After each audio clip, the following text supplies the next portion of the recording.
The Spaniards are ruling the world of tennis. The Pepperstone ATP Rankings were released recently and sent fans into a frenzy. Young Carlos Alcaraz maintained his #1 position, and compatriot Rafael Nadal climbed past Casper Ruud to claim the #2 position. And guess what? This hasn't happened in over 2 decades. In today's video, we're going to talk about exactly that. Let's dive in. First up, Nadal and Alcaraz are the world's top 2 players. This is the first time 2 players from the same country has topped the ATP Rankings since 7th August 2000. When Americans Andre Agassi and Pete Sampras were leading the way. It's no secret that a lot of talent is coming out of Spain at the moment, and this is just a reflection of that. It's also amazing that Alcaraz shares this moment with his idol and hero, Nadal.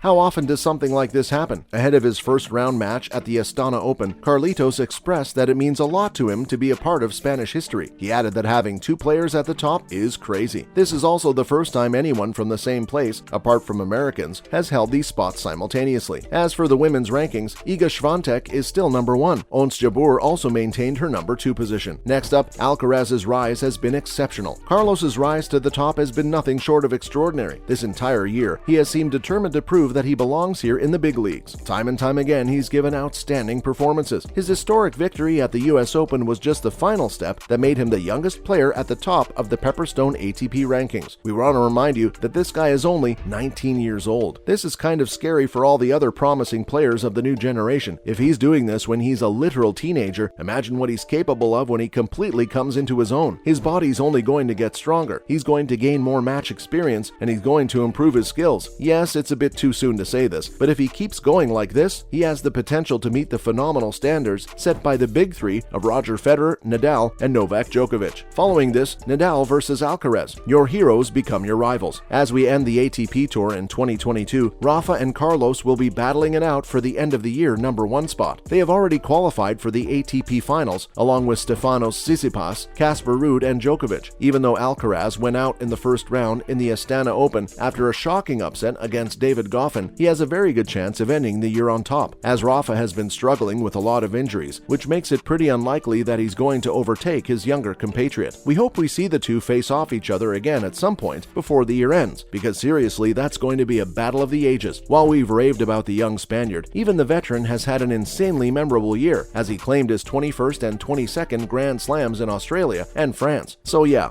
a match between these 2 sounds simply mouth-watering. Expect a lot of long rallies, resilience, and powerful backhands. Oh, and in the end, Spain wins. The 2 previously faced off in Madrid earlier this year, and Carlos came out on top, but we would never make the mistake of writing Rafa off, so pretty much anything could happen. Now, Alcaraz says he has to stay focused. Carlitos' meteoric rise has been as mind-boggling to him as anyone else. In a recent interview with ATP Media, he said that all of this has been amazing. He expressed that he's been dreaming of this for all these years and feels like he's in a movie. And hey, we completely get it. The youngster was a gritty up-and-comer just a few months ago. Now, he has all the cameras and lights pointing in his direction. It can be overwhelming for pretty much anyone, but he expressed that it hasn't gotten to him yet. He hasn't had much time to understand what he has achieved, and he feels normal and like the same kid he was. While getting to #1 was great, he feels the same. It's the tennis world, and there's a new tournament week after week, and you have to keep focused on your goals and training. Moving on, he never thought he'd get here so fast. While Alcaraz always aimed for the stars, he never thought he'd achieve this so fast. He said that at the beginning of the year, his goal was to be in the first 15 players, and now he was here. He pointed out that there are some good tournaments ahead from now until the end of 2022, and his goal is to continue showing the best of himself. Finally, he added that he'd never be the #1 so quickly, and while we're sure no one expected this, it's not surprising. He is extraordinary after all. From the beginning of his career, the muscular Spaniard has always shown much promise. This year, he has repeatedly beaten some of the best players in the world, including Francis Tiafoe, Alexander Zverev, and even Djokovic. The best part about all of this is that this is just the beginning. He's spending more and more time on the tour and learning from all the professionals around him. Coming up, Spain may be a powerhouse for the years to come. Everyone's aware of Nadal's immense impact on the sport of tennis. It's not just about Alcaraz. He has inspired countless people to pick up the racket and go on the court, and in the end, he will be most remembered for that. As a true ambassador of the game and one of the very few players who have managed to make tennis even more popular than it already is, that's not it. He even has his institution, the Rafa Nadal Academy, in his hometown of Mallorca. Many young prodigies have already come out of here and will continue to do so. This means that Spain's stranglehold on tennis is not going anywhere, and Alcaraz is just the beginning. Everyone who has been to the academy or has had anything to do with it has praised it. Australian coach Wally Mazer recently revealed revealed that he sent one of his players there and he was taken aback by the super high level of professionalism. And come on, is anyone surprised by that? This is Rafa we're talking about. He never does anything half-assedly. The academy kept calling him and keeping him up to date about everything. They asked him about the player's arrival time, preferences, and other stuff related to his stay. They have created an environment where young players can thrive and reach their full potential. Up next, Wally had nothing but good things to say about Alcaraz as well. The Aussie great spoke about the promising teenager and said that Carlos is just the new and improved model of the prototypical Spanish players we've seen over the years. He pointed out that the country has a long and illustrious history of producing fantastic athletes, which comes from great club culture. He also said that there are very strong ties between their tennis communities, and Rafa embodies all that. In short, the country has a lot of facilities available for young players at the moment. They can play the sport, enjoy it, strive to be their best, and make the country proud at the highest levels. Also, it's no surprise that the King of Clay is from Spain because they always focus on making the youngsters play on this surface. We can expect to see many other Spanish players taking the sport by storm. If you ask us, other sporting nations can learn a lot from this and should try to emulate this model. Finally, things are looking good for the sport right now. The retirement of Federer has left a huge hole in the sport of tennis. Many seem to be worried that it'll never be the same again, but recent tournaments have proven that we should have faith in the new lot. Even apart from Alcaraz, many youngsters have been super impressive on tour. Take Tiafoe for example. While he lost in the US Open semis, he went on a stunning run with all of us sitting at the edge of our seats and rooting for him after he outplayed Nadal. And others such as Ruud, Jannik Sinner, Stefanos Tsitsipas, and Felix Auger-Aliassime have all had an incredible season. So yeah, the game's in very good hands. Exciting things are coming, folks. That's a wrap for this video. Do you think Alcaraz can end this year as #1? Let us know in the comments below. Make sure to give this video a thumbs up and subscribe to our channel for more videos like this. We'll see you at the next one.